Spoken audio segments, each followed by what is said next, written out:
tək sənin oldum. Bu yolda mən yenə yorğun, qar, boran və yenə çolğun. Düşündüm ki axı sən mənə uyğun, kəsə bildin yarısından eşqimizin hər qarışından.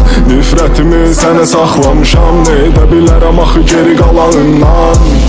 Baxdım son dəfə sustum, eybi yox heç bir şey olmaz. Gedişinə bir göz yumdum, gəlişini heç va unutmaz. Nələr keçir o ağlından, duydum axtarır çoxdandan. Çıxma bircə yenə yolundan, baxıram yenə də mən ardından. Birdən qaydar, gələr yanıma üzür istər, qorxuram mən də fikrim yayınar. Baxmayaraq ki bir dəyər mən görməsəm də birdən qaydar. Değiştiğini söyler yine baxıb aldanaram, könlüm darıxar.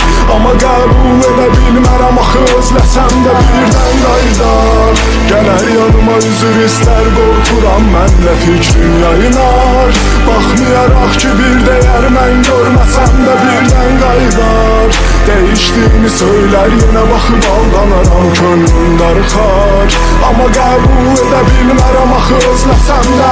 Bilmədim ki yenə hardaydın, kaş bir dəfə məni duysaydın. Həm də qədir bilən olsaydın, indiyə bax yanımdaydın. Görsəm bəlkə tanımayacam, yaxınıma gəlsə yaralanacam. Səndən fərqli olmayacam, mən heç nəyi cavabsız qoymayacam. Bax qopdu içimdə tufan, mən qeyb olan sanki liman. Var kör qaranlıq və duman, həsrət sarıb ətrafı yaman. Bax qopdu içimdə tufan, mən qeyb olan sanki liman. Var kör qaranlıq və duman, həsrət sarıb ətrafı yaman. Birdən qaydar, gələr yanıma üzür istər, qorxuram mən də fikrim yayınar. Baxmayaraq ki bir dəyər mən görməsəm də birdən qaydar. Değiştiğini söyler yine baxıb aldanaram, könlüm darıxar.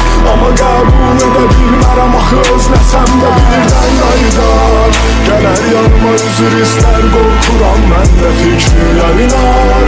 Baxmayaraq ki bir dəyər mən görməsəm də birdən qaydar. Değiştiğini söyler yine baxıb aldanaram, könlüm darıxar. Amma qəbul edə bilmərəm axı özləsəm də